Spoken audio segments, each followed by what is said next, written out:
찬양 앞에 모든 어둠의 권세가 다 물러간 줄 믿고 하나님 앞에 감사함을 드립니다. 자, 지난 주간도 하나님께서 우리를 눈동자같이 지켜 보여주시는 가운데 5월 셋째 주일을 맞이했습니다. 5월은 또 가정의 달이요, 특별히 오늘 5월 17일은 평강의 날입니다. 지금 전 세계가 이 코로나 바이러스라고 하는 이런 광풍을 맞이해서 요동치고 있지만 주님께서 말씀 한마디로 이 바람과 파도를 잠잠케 하셨듯이 오늘 살아계신 하나님의 말씀이 우리와 함께 하실 때 우리 교회와 가정에도 주님의 평강이 넘쳐 흐르는 그런 복된 시간이 된다는 것을 여러분들 꼭 믿으시기를 바라겠습니다. 오늘은 살아계신 하나님께서 저와 여러분들을 디모데전서 6장 말씀 앞으로 초대해 주셔서 너 하나님의 사람아, 이러한 제목으로 함께 은혜를 나누고자 합니다. 사람은 이 땅에서 살아가면서 여러 가지 칭호로 불리웁니다. 그분의 직업과 신분과 위치에 따라서 또 선생님, 또 무슨 누구 부모님, 또 뭐 학자, 교수, 또 회사를 창업한 회장님, 또 나라의 애국자.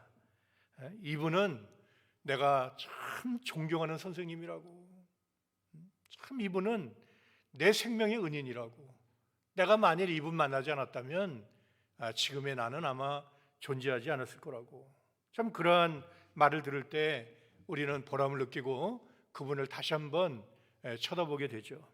그러나 사람이 이 땅 위에 살면서 들을 수 있는 가장 존귀한 칭호는 무엇이냐? 바로 오늘 제목과 같이 하나님의 사람이라고 하는 칭호라는 것을 우리는 꼭 깨달아야만 되겠습니다. 오늘 본문 디모데전서 6장 11절 볼 때 사도 바울은 믿음의 아들 디모데를 향하여 너 하나님의 사람아 이렇게 부르고 있습니다. 하나님의 사람이라고 하는 칭호는 구약에서는 모세나 다윗, 사무엘, 또 엘리야와 엘리사 같은 크고 위대한 선지자를 부르는 칭호요, 신약에서는 오늘 디모데전서에 한 번, 디모데후서에 한 번 이렇게밖에 등장하지 않는 아주 독특한 칭호입니다. 그런데 사도 바울은 아직 젊은 목회자 디모데를 향해서 하나님의 사람이라고 부르고 있는 것을 볼 때 이 칭호는 디모데를 향한 하나님의 간절한 기대와 축복과 소망이 담겨져 있는 특별한 칭호라는 것을 우리는 잊어서는 안 되겠습니다. 잘 아시다시피 디모데 전후서는 사도 바울의 유언과 같은 그런 마지막 옥중 서신입니다. 온갖 불신과 박대, 핍박과 어려움 속에서도 꿋꿋이 하나님의 사람으로 평생을 살아간 노 사도 바울이 아직 젊고 유약한 이 디모데를 향해서 너 하나님의 사람아 라고 부를 때는 내가 이 땅에서 하나님의 사람으로 살아온 것을 너 보지 않았느냐? 너도 하나님의 사람으로 살아가야 한다. 수많은 사람들이 이제 종말을 맞이해서 믿음을 배신하고 하나님을 떠나간다 하더라도 너만큼은 끝까지 하나님만을 믿고 하나님을 위해 일하는 하나님의 사람으로 살아다오 하는 안타까운 소원이 담겨져 있는 말인 것입니다. 사랑하는 성도 여러분, 여러분의 인생의 마지막에 어떠한 칭호로 불리워지기를 바라고 있습니까? 이 땅에서 위대한 사업을 일으키고 큰 일을 하고 참 그 사람은 완전히 그 사업에 미친 사람이야. 아예 그냥 그 일에 미친 사람이야. 아주 집념이 대단한 신념의 사람이야. 그거보다도 마지막 순간에 성령님께서 우리를 향해서 너 하나님의 사람 누구누구야 이렇게 불러주신다면 그 이상의 영광이 어디 있겠습니까? 사람은 자기 일생을 위하여 무엇을 살았느냐에 따라서 다른 수식어가 붙게 됩니다. 아무리 내가 이 땅에서 위대하고 잘 나가는 삶을 살았다 하더라도 내가 세상을 위해 살았다면 우리는 세상의 사람이요, 하나님을 위해 살았다면 우리는 하나님의 사람이 되는 것이죠. 오늘은 특별히 5월 17일 평강의 날입니다. 오늘날 우리들도 하나님의 사람에 대한 뚜렷한 표상이 우리 마음 가운데 다 남아 있습니다. 그 모습이 뚜렷하게 각인이 되어 있습니다. 우리는 진정한 하나님의 사람을 만나서 그 밑에서 신앙을 배우고 말씀을 배우고 구속사를 배우고 또 양육받으며 오늘날까지 살아왔습니다. 그것을 기억하는 것이 바로 오늘 평강의 날인 것입니다. 하나님의 사람으로 평생을 살아왔던 사도 바울이 아직 젊고 유약한 디모데를 향해서 성령 안에서 너 하나님의 사람아 불러 주셨듯이 지금도 살아가신 하나님께서 부족하지만 저와 여러분 각자를 향해서 너 하나님의 사람아 이렇게 불러 주고 계시다는 것을 깨닫고 지금까지는 우리가 하나님의 사람으로서 살지 못했다 하더라도 남은 생애만큼은 세상의 사람, 죄악의 사람이 아니라 하나님의 사람, 말씀의 사람으로 살아나가시는 우리 푸른동산의 모든 성도가 다 되시기를 주님의 이름으로 축원을 드리겠습니다. 그렇다면 첫 번째 대지로 하나님의 사람이 가지고 있는 뜻은 무엇입니까? 작은 첫 번째로 하나님의 형상과 모양대로 지음받은 사람을 의미합니다. 다시 말해서 우리의 본래를 말씀하는 거예요. 너 하나님의 사람 할 때는 야, 너의 근본은 하나님이야. 너는 하나님께로부터 창조받고 하나님께로부터 너는 낳은 그런 하나님의 사람이야.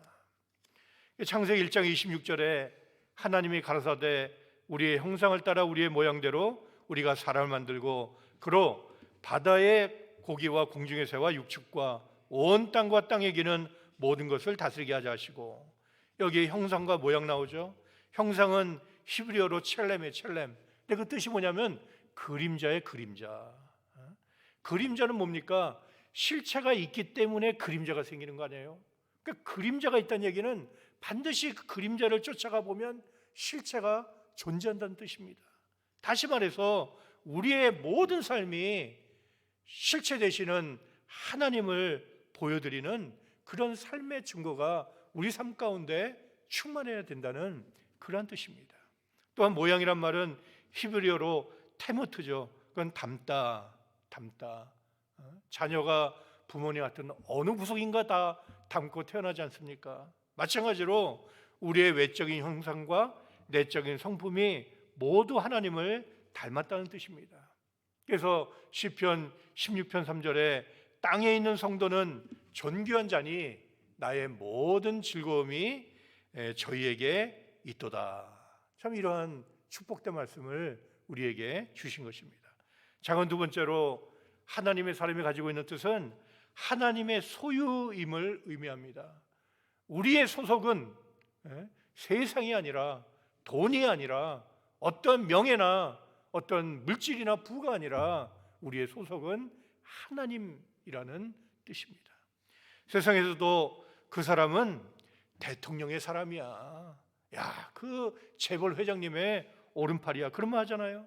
그 뜻은 그 사람은 아예 모든 삶이 대통령에게 속해서 대통령을 위해서 모든 삶을 바치는 사람을 의미합니다. 그러니까 마찬가지로 하나님의 사람이라는 뜻은 하나님의 소유로서 하나님의 뜻을 이루기 위해 살아가는 그러한 존재라는 것을 우리에게 일깨워 주시는 거예요. 또 작은 세 번째로 하나님의 사람의 뜻은 하나님의 영광을 위해 살아가는 존재임을 의미합니다. 다시 말해서 목적이죠, 목적. 이사야 43장 7절에 무릇 내 이름으로 일컫는 자 곧 내가 내 영광을 위하여 창조한 자를 오게 하라. 그들을 내가 지었고 만들었느니라 그랬어요. 하나님이 우리를 왜 창조하셨느냐? 하나님의 영광을 위해서, 하나님의 기쁨을 위해서, 그 기쁨의 대상으로 우리를 창조했다는 거예요. 그걸 깨닫고 우리가 하나님의 영광을 위해 살아보세요. 하여튼 이 땅과 하늘과 모든 이생과 내생의 모든 축복이 우리와 함께 하신다는 것을 여러분들 믿으시기를 바랍니다. 그러므로 하나님의 사람은 성부 하나님이 창조하신 자요, 성자 예수님이 구속하신 자요, 세 번째로 성령 하나님이 지명하여 부르신 저와 여러분들이라는 것을 여러분들 믿으시기를 바랍니다. 그야말로 이사야 43장 1절 말씀 아니겠습니까? 야곱아 너를 창조하신 여호와께서 이제 말씀하시느니라. 이스라엘아, 너를 조성하신 자가 이제 말씀하시느니라. 너는 두려워 말라.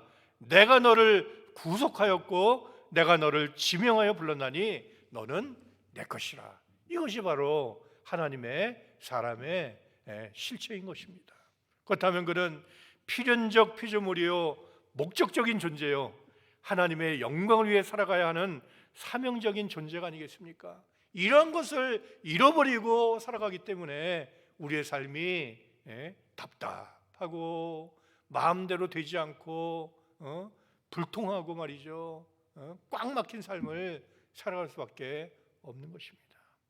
오늘 이러한 축복된 칭호를 하나님께서 친히 우리에게 허락해 주셨다는 것을 여러분들 믿을진데, 오늘날까지 살아왔던 우리의 세상에 속했던 모든 삶을 이 시간 솔직히 내어놓고, 하나님, 제가 정말 하나님의 자녀로서 하나님의 백성으로 하나님의 사람으로 지음받았지만 솔직히 그렇게 살지 못했습니다. 이제 앞으로 하나님께서 저에게 믿음과 지혜와 총명을 허락해 주시는 가운데 이제 남은 생애만큼은 하나님의 사람으로 살아갈 수 있도록 하나님 저를 붙잡아 주시옵소서. 여러분 기도할 때 반드시 하나님께서 여러분을 붙잡아 주셔서 정말 남은 생에 자랑스러운 하나님의 사람으로 살아가시기를 다시 한번 주님의 이름으로 축원을 드리겠습니다. 큰 두 번째로 하나님의 사람에게 내리신 네 가지 명령은 무엇입니까?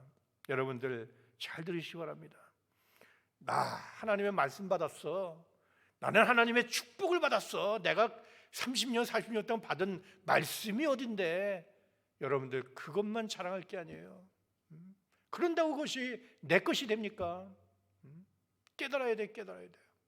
왜 몇십 년 믿어도 여러분들 나아지는 게 없고 그 모습이 그대로고 왜 교회가 발전하지 못하고 부흥되지 못하느냐?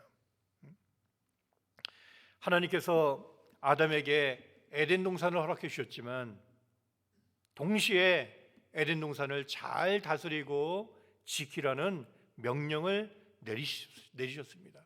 그 명령에 힘껏 순종해서 지켜야만이 에덴 동산이 각자 나의 것이 된다는 것을 여러분들 믿으시기를 바랍니다. 마찬가지로 하나님께서 하늘과 땅에 가장 축복된 하나님의 사람이라고 하는 이러한 칭호를 저와 여러분들에게 허락해 주셨지만 하나님의 명령을 지켜야만이 진정한 하나님으로서 하늘 앞에 영광 돌리고 축복을 받으며 우리는 살아갈 수가 있는 것입니다. 그러면 하나님의 사람이 지켜야 할 네 가지 명령은 무엇입니까? 오늘 본문 11절과 12절을 제가 다시 한번 읽어보겠습니다. 오직 너 하나님의 사람아, 이것들을 피하고 의와 경건과 믿음과 사랑과 인내와 온유를 조치며 믿음의 선한 싸움을 싸우라. 영생을 취하라. 이를 위하여 내가 부르심을 입었고 많은 증인 앞에서 선한 증거를 증거하였도다 그런 거예요. 마치 하나님이 에덴 동산을 아담에게 허락하시고 동시에 그 에덴을 잘 다스리며 지켜라라는 명령을 준 것처럼 사도 바울은 이렇게 성령 안에서 디모데에게 하나님의 사람이라고 하는 칭호를 허락해 주는 동시에 하나님의 사람이 지켜야 할 네 가지 명령을 정확하게 말씀하고 있는 것입니다. 여기 보면 네 가지 동사가 나오죠. 첫째로 이것들을 피하고 11절, 두 번째로 조치며 역시 11절입니다. 세 번째로 싸우라 12절, 그 다음에 네 번째 영생을 취하라 12절.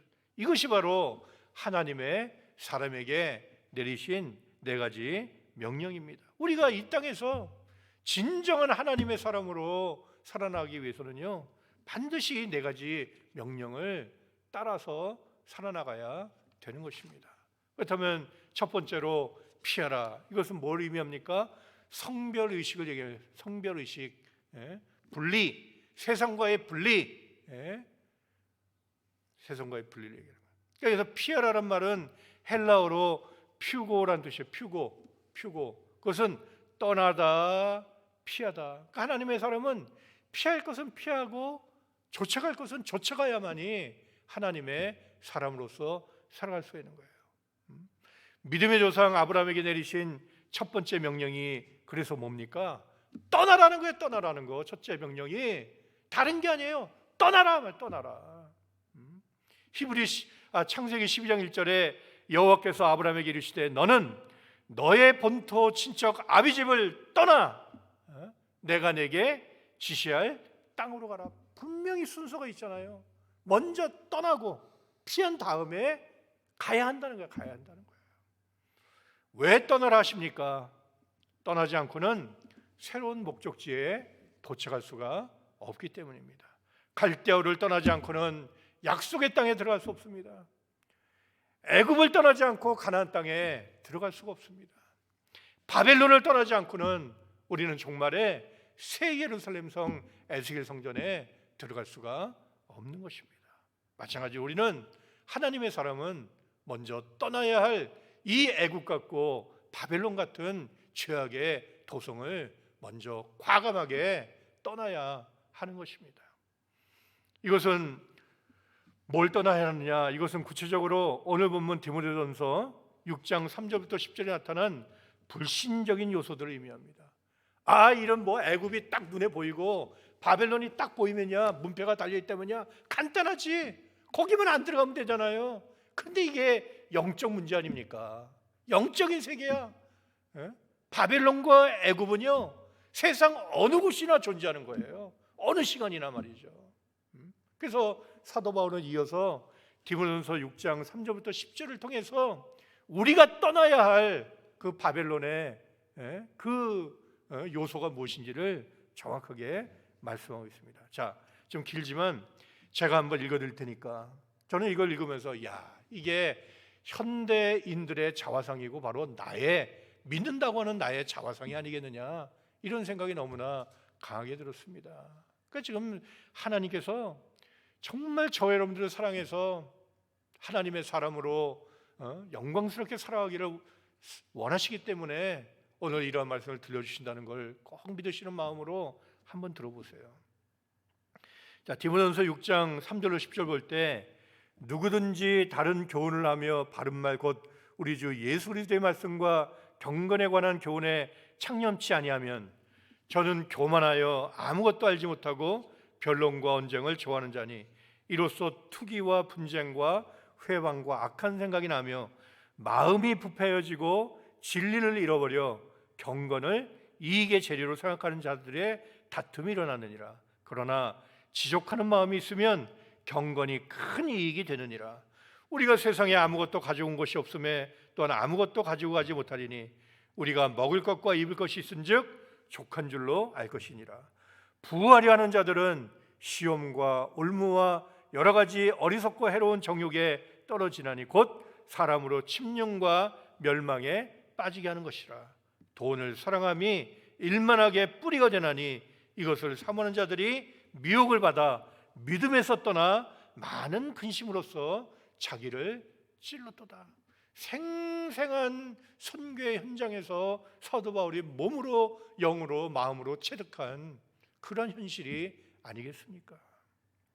그러니까 사도 바울이 이 디모데전서를 디모데에게 보낼 당시 디모데는 에베소 교회의 감독으로, 쉽게 하면 젊은 목회자로서 사역하고 있었습니다. 그 당시 에베소 교회는 소아시아 지역의 중심적인 교회로서 참 많은 은혜가 넘쳤지만 또 한편으로 수많은 이당 사상과 거짓 교사들의 공격에 시달리고 있었던 것입니다. 보세요. 변론과 언쟁을 좋아하는 자들 나오잖아요. 여기 4절에 변론과 언쟁을 좋아하는 자들, 이들은요 노스틱, 바로 영지주의자들. 그러니까 하나님을 마음으로 믿지 못하고 생활로 믿지 못하고 그저 머리로 지식으로만 갖고 있는 그러한 자들이에요. 그러니까 생활에 열매는 나타나지 않고 맨날 공허한 사상과 이러한 생각에 집착하는 그런 어리석은 자들이죠. 또한 몇 절입니까? 5절에 볼 때 경건을 이익의 재료로 생각하는 자들, 이런 사람들은 현세주의자들. 신앙생활도 결국 이 땅에서 잘 살아보려고 하는 거 아니냐, 그러면서 그냥 땅에 착 달라붙어 가지고 땅의 것에 집착하죠. 그러니까 경건을, 신앙생활을 이익의 재료, 돈 벌어서 잘 먹고 잘 사는 그런 방법으로 생각을 하는 거예요. 이러니 하나님과 핀트가 맞아요. 맨날 엇갈리는 삶을 살아갈 수밖에. 이러한 거짓 교사들, 부패한 사상들이 지금도 말씀받은 저와 여러분들의 마음속에 도사리고 있다는 것을 우리는 깨달아야 됩니다, 여러분들. 세 번째는 부하려 하는 자들, 탐욕주의자들이죠. 있는 것에 만족하지 못하고 더 가지려 하고 높이 올라가고자 하는 사람들. 야고보 1장 15절 말씀 같이 욕심이 잉태한즉 죄를 낳고 죄가 장성한즉 사망을 낳느니라. 뭐 요 정도 욕심이야 하는데 결국은 그 욕심이 나로 하여금 사망에 이르게 한다는 거예요.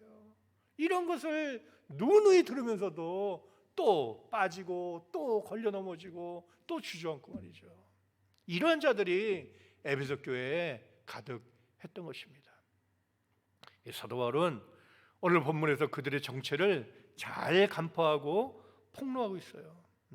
우리가 여러분들 왜 이러한 말씀을 오늘 우리에게 주신지 깨달아야 돼요. 그러니까 요즘 자꾸 뭐 꿈 얘기해서 죄송하지만 좋은 꿈을 꾸지 못해 보면요. 뭔가 불안하고 말이죠. 껐다 하면은 그냥 교회 건물에 막 벌레, 더러운 뭐 개미, 벌레들, 개미, 막 뱀들이 막 들어오려고 막 꿈틀꿈틀대, 막 이런 꿈 꾸고 이런 거 볼 때, 야 이거 막 코로나 바이러스 때문에 2달 동안 모이지 못하고 좀 이렇게 게을러지고 깨어 기도하지 못하니까 우리의 이 정신 사상 속에 이러한 뱀 같은 벌레 같은 이러한 악령의 요소들이 우리를 막 틈타고 들어오고 있는 것이 아니냐. 하나님께서 오늘 이 말씀을 통해서 약을 뿌리시는 거예요. 무슨 약? 벌레약. 뱀 들어왔다 뱀약 치면 돼. 개미 있다 개미약 치면 돼.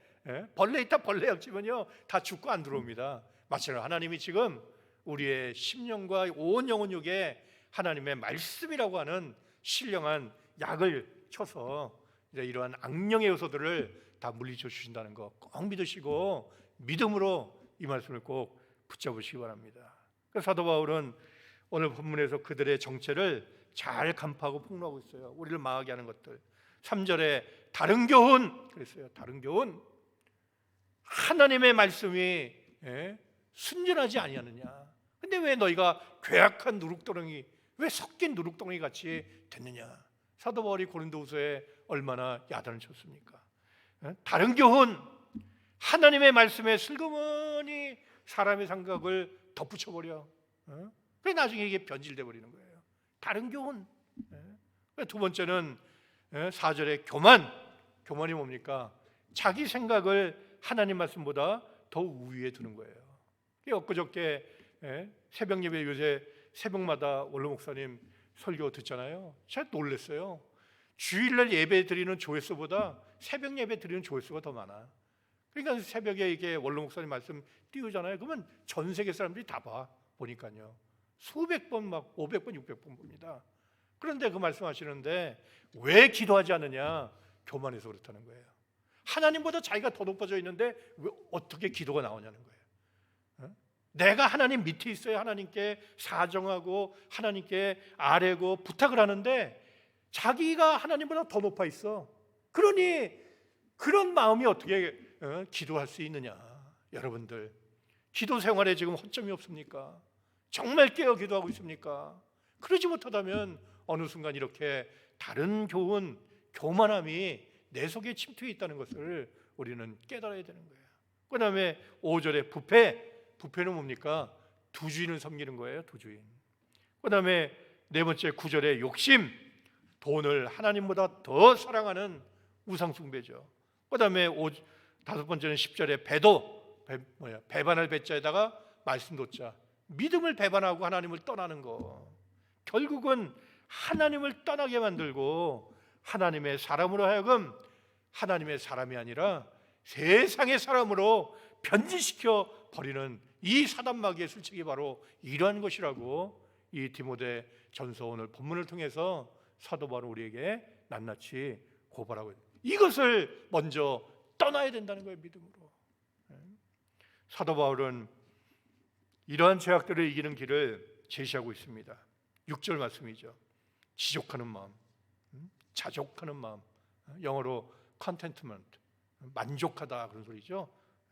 6절에 볼 때 그러나 지족하는 마음이 있으면 경건이 큰 이익이 되느니라. 우리가 세상에 아무것도 가져온 것이 없음에 또한 아무것도 가지고 가지 못하리니 우리가 먹을 것과 입을 것이 있은즉 족한 줄로 알 것이니라. 여러분들, 먹을 것과 입을 것을 주신 하나님 앞에 감사하시기 바랍니다. 이걸로 충분하다는 거야. 우리 순례길에, 우리의 순례 나그네길에 먹을 것과 입을 것이 있고 하나님 말씀만 함께 하면요, 그러면 여러분들 지금 고민하고 괴로워하는 분들, 먹을 거 없고 입을 거 없어서 여러분들 괴로워하는 분들이 누가 있어요? 현대 다 넘치게 있어. 그런데 더 부해지려 하고 하나님 아닌 것으로 주인을 삼아 살기 때문에 우리 마음이 번뇌하고 고민스럽고 고통스럽고 절망하는 거 아니겠습니까? 그래서 지족하는 마음은 만족과 감사예요. 만족과 감사. 이것이 바로 에덴 동산에서 아담에게 주셨던 첫 번째 마음이라는 것을 여러분들 믿으시기를 바랍니다. 원로 목사님 에덴 동산에 대해 설명하실 때 늘 하시던 말씀이 이거예요. 에덴 동산 창조하셨을 때 아담이 에덴 동산 들어가서 하나님 이게 없습니다, 저거 부족해요, 이거 더 주세요, 이런 말 한마디 없다는 거예요. 모든 것이 만족하고 그냥 감사하고 말이죠. 그 에덴 동산에는 없는 게 하나도 없어. 없는 것이 있다면 딱 하나, 뭐가 없습니까? 부족함이 없다. 부족함이 없다. 바로 시편 23편 1절 말씀 아닙니까? 자, 용서하시고 한번 따라하시기 바랍니다. 시편 23편 1절, 자, 따라하세요. 여호와는 나의 목자시니 내가 부족함이 없으리로다. 다 같이 믿어지면 아멘 하시기 바랍니다. 그러면 여러분들이 에덴 동산에 지금 있는 거예요. 제발 잃어버리지 않도록 잘 지키시기 바랍니다. 지금 이러한 세계를, 이러한 에덴 동산을 회복하고 더 나아가 에스겔 성전 통해서 새하늘과 새 땅에 들어가고자 하는 것이 우리 신앙생활의 최종 목표가 아니겠습니까? 그런데 나도 모르는 사이에 그냥 이러한 악한 것들이 우리 속에 슬그머니 벌레 끼듯이 들어와서 우리를 부패시키고 또 욕심내게 만들고 불평불만하게 하고 불안하게 만들고 기도하지 못하게 하는 이러한 사단 마귀의 술책을 오늘 주시는 말씀을 통해서 또 우리에게 이렇게 깨닫게 해주셨으니 오늘 말씀과 같이 이런 악한 것들을 피하고 또 멀리 떠나서 날마다 만족과 감사와 깨어있는 기도 속에서 천성을 향해서 힘차게 전진하시는 우리 푸른 동산의 모든 성도가 다 되시기를 주님의 이름으로 축원을 드리겠습니다. 그 두 번째로 조치라, 그래서 조치라, 피하라. 두 번째는 조치라. 이건 방향의식을 의미해요. 디모데서 6장 11절에 오직 너 하나님의 사람아 이것들을 피하고 의와 경건과 믿음과 사랑과 인내와 온유를 조치며, 헬라어 디오코, 조치며, 이건 추구하다, 따라가다 그런 거예요. 방향의식을 의미해요. 방향의식. 하여튼 일정한 방향을 정하고 전 속력으로 달려가는 것을 말하는 거예요. 디오코라는 말은 마치 여러분들 저는 경마장에 가본 적 없지만 TV나 이런 걸 통해 인터넷 통해서 가끔 보잖아요. 그럼 보면은 경주하는 말들의 그 눈 옆에 어떻게 해요? 이게 딱 이렇게 세워놨, 그죠? 이렇게 가리개를 왜 해놨을까요? 말들이 빨리 달려가기 위해서는 곁눈질을 해서는 안 되는 거예요. 그러니까 옆을 보지 못하고 앞만 보도록 이렇게 가리개를 한 것을 볼 수가 있어요. 이게 바로 디오코예요, 디오코. 그러니까 우리도 이러한 신령한 가리개를 좀 해야 되는 거예요. 사람이 이렇게 볼 때 욕심이 생긴다고 자꾸 세상에 눈길 돌리고 자꾸 세상에 귀를 기울이면요, 욕심이 안 들어올래? 안 들어올 수가 없어. 그럴 때는 좀 신령한 가리개, 그렇지? 내가 저 꼬린지점 향해 달려가는 경주마지 딱.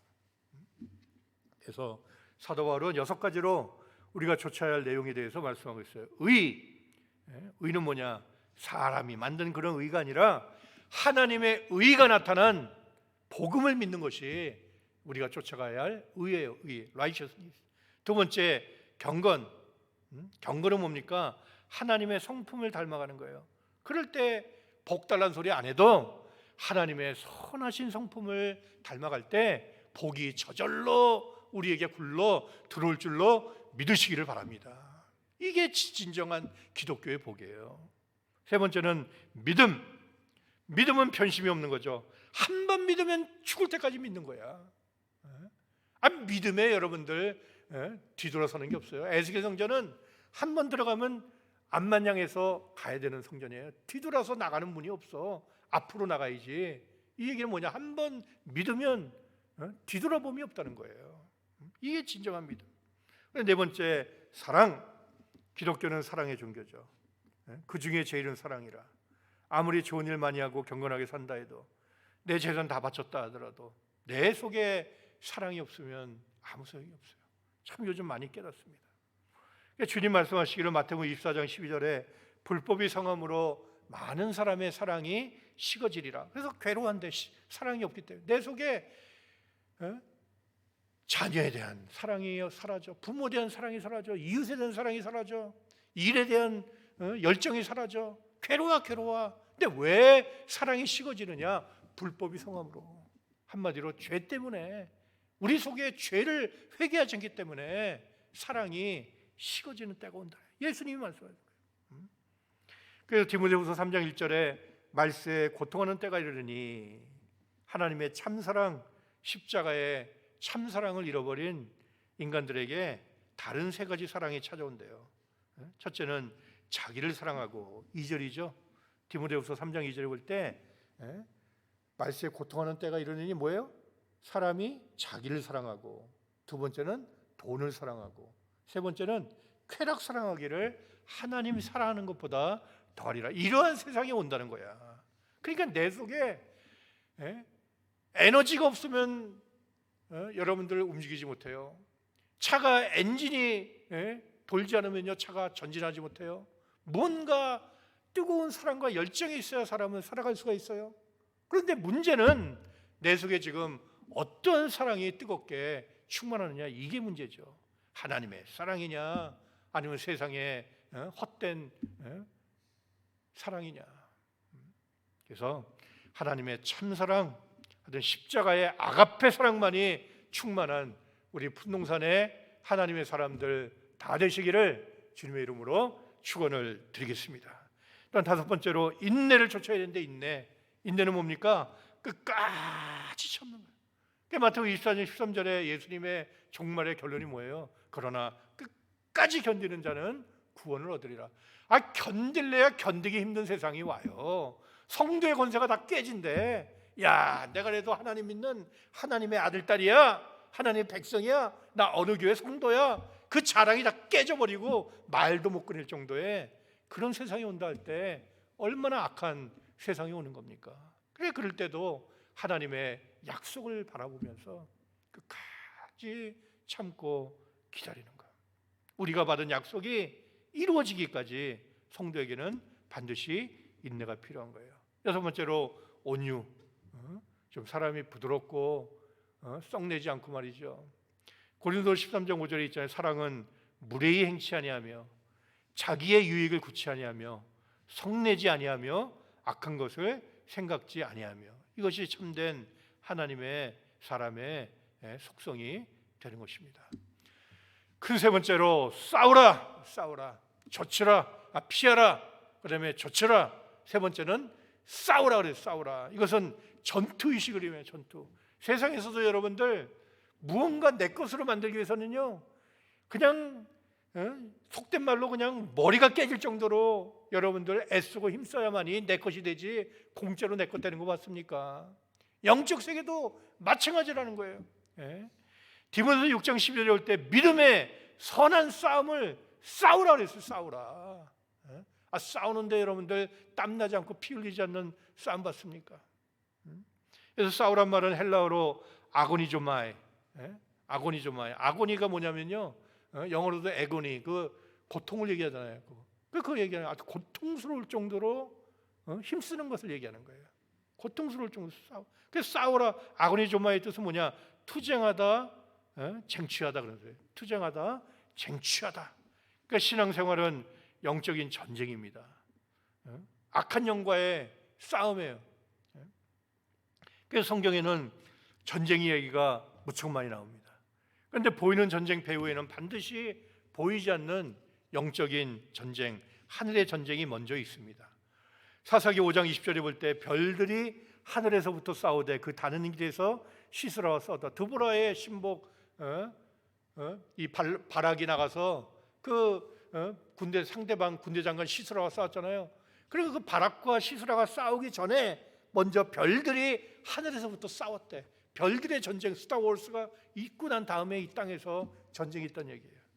또 다니엘 10장 13절에 그런데 바사국군이 21일 동안 나를 막았으므로 내가 거기 바사국 왕들과 함께 머물러 있더니 군장 중 하나 미가엘이 와서 나를 도와주므로. 이 다니엘이 간절히 하나님 앞에 3주간 21일 동안 기도했는데 응답이 안 와. 괴로워 죽을 지경이야. 그러니까 딱 하나님이 눈을 띄어서 보여주는데 보니까 바사국군, 바사국을 페르시아의 그 군이라는 것은 그 영적인 악령을 얘기하는 거예요. 그 악령이 딱 가로막아가지고 길을 가로막아서요 하나님 말씀이 도달하지 못하게 하는 거예요. 그걸 보고 하나님이 미가엘 군대장관 보내서 바사국 그 악령을 물리칠 때 다니엘에게 종말의 계시가 임한 거 아닙니까?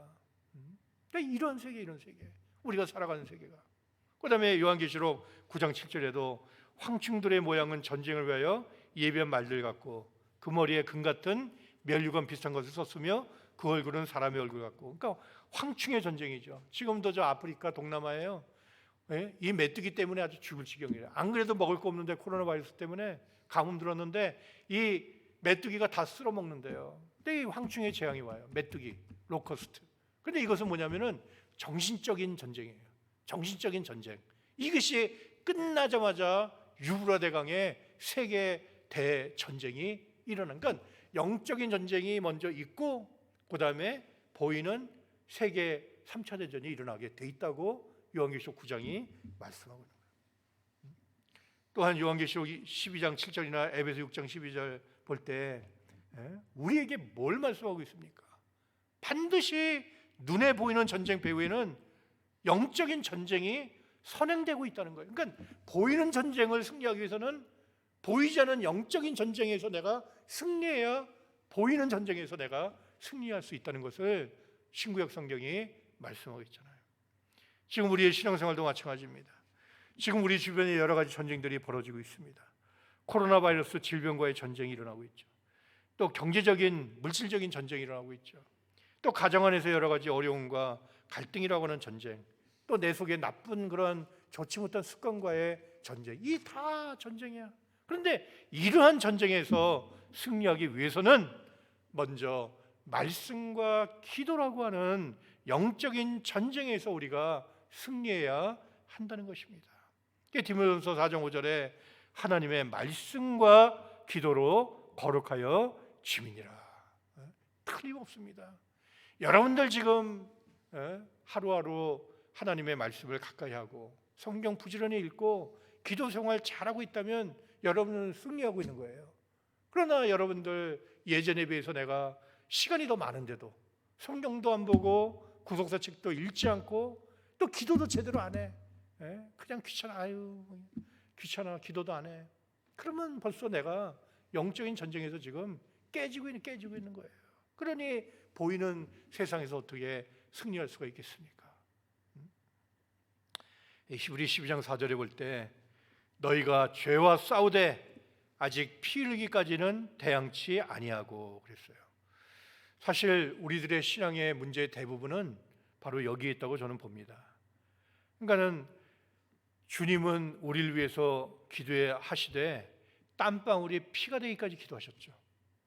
또 우리를 구원하시기 위해서 십자가에서 피를 쏟기까지 고난을 당하셨어요. 그러니까 쉽게 얘기하면은 하나님이신 예수님, 죄 없으신 예수님은 이 땅에 와서 이 죄와 싸우되 피 흘리기까지 싸우신 거예요. 우리를 위해서. 그런데 정작 피 흘려 싸워야 할 죄인 된 우리들은 자기 자신을 위해서도 하루에 5분 10분도 집중해서 기도하지 못하고 하나님 말씀을 가까이 하지도 않고 있다면 참 우리의 문제, 신앙의 문제점은요 바로 여기에 있는 것이죠. 그래서 그러나 마음은 원이로되 참 연약한 우리들을 하나님께서 불쌍히 여기셔서 지금도 주님께서는 보좌 우편에서 우리를 위해 기도하고 계시다는 거 여러분들 꼭 믿으시고 좀 힘을 내서 여러분들 지금까지 하나님이 우리한테 뭐 가능성도 없는 뭐 하루에 갑자기 뭐 너 3시간 이상 기도하고 뭐 4시간 성경 읽어라, 하나님 그렇게 요구하시는 하나님이 아니야. 어제보다 나은 하루를 살아라. 예전보다 좀 나은 모습으로 살아라. 하나님 그 작은 변화를 하나님 우리에게 지금 원하고 계신 것입니다. 그래서 지금까지 성경을 하루에 그저 10분 읽었다면 5분 더 좀 읽으시고, 하루 한 번 기도했다면 2번, 3번 깨어 기도하시는 가운데 힘을 내서 어떤 영육 간의 모든 싸움에서 승리하시는 우리 푼동산의 모든 성도 되시기를 주님의 이름으로 축원을 드리겠습니다. 자, 결론의 말씀 맞고 마치도록 하겠습니다. 마지막 4번째로 영생을 취하라 그랬어요. 영생을 취하라. 피하라, 조치라, 싸우라. 4번째는 영생을 취하라. 이것은 강한 목적의식을 의미합니다. 디모데전서 6장 12절에 믿음의 선한 싸움을 싸우라, 영생을 취하라. 이를 위하여 내가 부르심을 입었고. 그러니까 네가 부르심을 입은 이유가 뭐냐? 믿음의 선한 싸움을 잘 싸우고 영생을 상급으로 얻기 위해서 우리가 부르심을 입었다는 거예요. 여기서 영생을 취하라 라는 말은 헬라어로 에필람 바노마이. 이것은 뭐냐? 폭력적으로 붙잡다, 자신의 소유로 만들기 위해서 꼭 붙잡다, 그런 소리예요. 그냥 대충 헐렁헐렁 그게 아니에요. 그냥 폭력적으로 막 내 거야 하면서 잡아채듯이 말이죠. 이렇게 영생을 취해야 된다는 것이죠.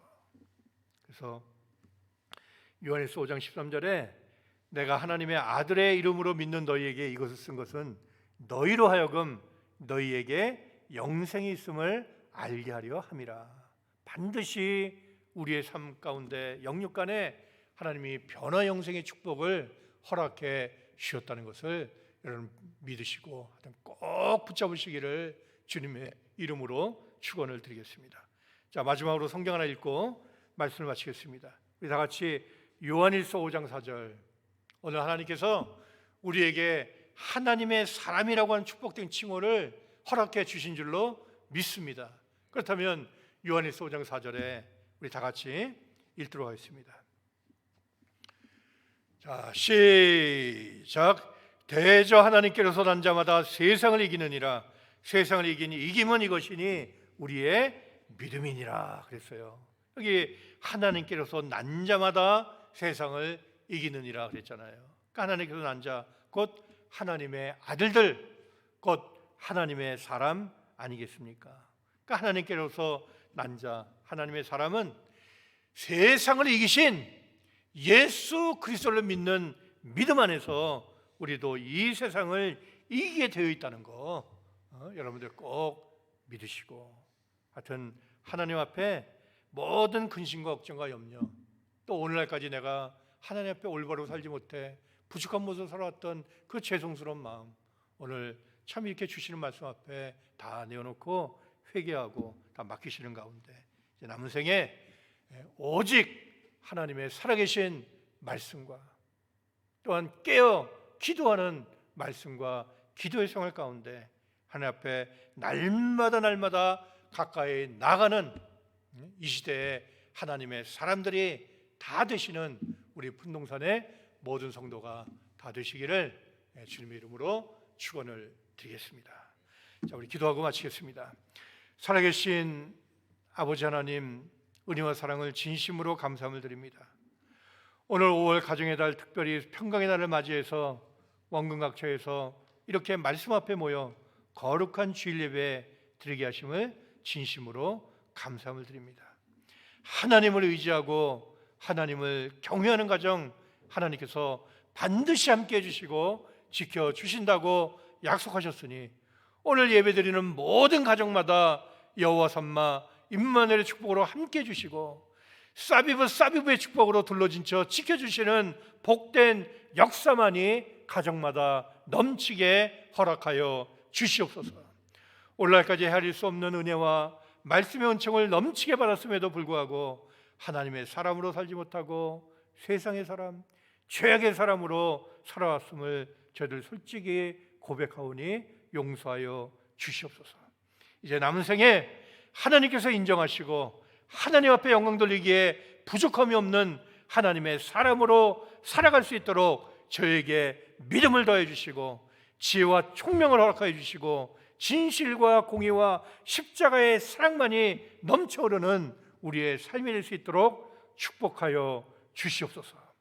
아직도 코로나 바이러스의 영향으로 교회에 모이지 못하고 모든 생활에 어려움과 제약이 또한 많이 있습니다. 하나님, 우리의 모든 일거수일투족 하루하루의 삶을 굽어 살펴주시고 오히려 이러한 모든 세상적인 위기를 하나님 앞에 더 가까이 나아가 하나님과 하나가 될 수 있는 축복의 기회로 바꾸어 주시옵소서.